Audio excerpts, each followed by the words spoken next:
Good morning बच्चों। बेटा आज हम करेंगे चैप्टर 10 है हमारा प्रीपोजिशन। ठीक है, तो प्रीपोजिशन किसको कहते हैं? इसको आप दो तरह से डिफ़ाइन कर सकते हो। या तो आप ये बोलिए कि प्रीपोजिशन वो है जो कि हमारे नाउन की पोजीशन के बारे में बताती हैं हमें। ठीक है, या आप इसको ऐसे भी कह सकते हो कि दो नाउन्स के बीच में क्या रिलेशन क्या है, उस रिलेशन को बताने में भी प्रीपोजिशन का यूज़ किया जाता है। ठीक है, तो प्रीपोजिशन को हम दो तरह से डिफ़ाइन कर सकते हैं।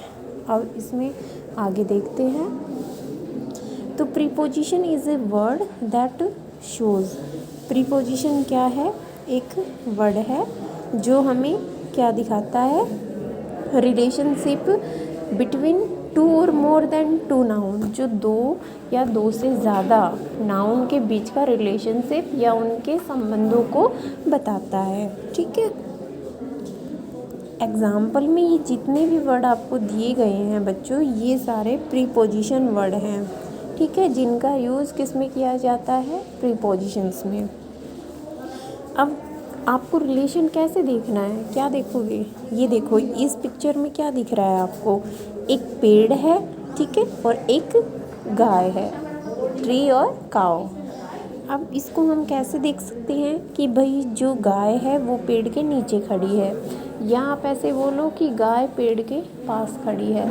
दोनों बातें हो सकती हैं, या तो वो इसके नीचे खड़ी है या वो उसके पास खड़ी है। अगर आप ये कह रहे हो कि गाय है वो पेड़ के नीचे खड़ी है, तब तो आपको बोलना पड़ेगा अंडर द ट्री।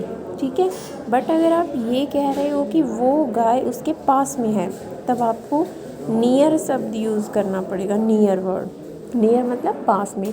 तो आपने क्या रिलेशन दिखाया? भाई जो गाय है वो पेड़ के नीचे है या गाय है वो पेड़ के पास है, तो गाय और पेड़ के बीच का रिलेशन पता चल गया। अब आगे देखते हैं।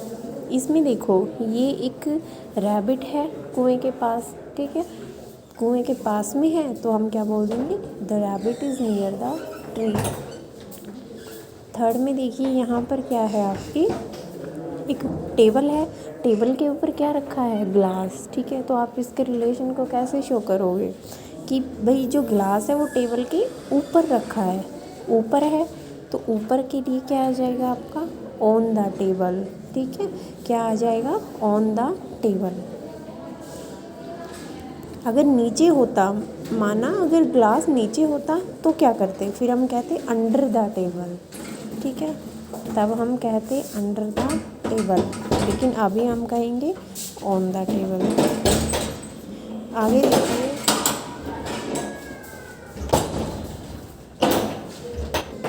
अब आगे देखो, यहाँ पर आपको क्या दिख रहा है? एक बच्चा है, लड़का है, जो दीवार के पीछे है।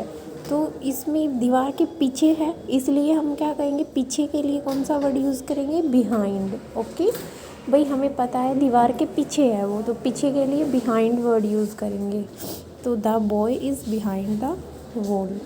इसके बाद देखो आगे, the fruits are in the basket. तो यहाँ पर सबको दिख रहा है जो फ्रूट है वो बास्केट के अंदर है। जो फ्रूट है वो कहाँ है? बास्केट के अंदर है। तो बास्केट में है या अंदर है, तो उसके लिए इन का यूज़ करना है आपको, IN, इन।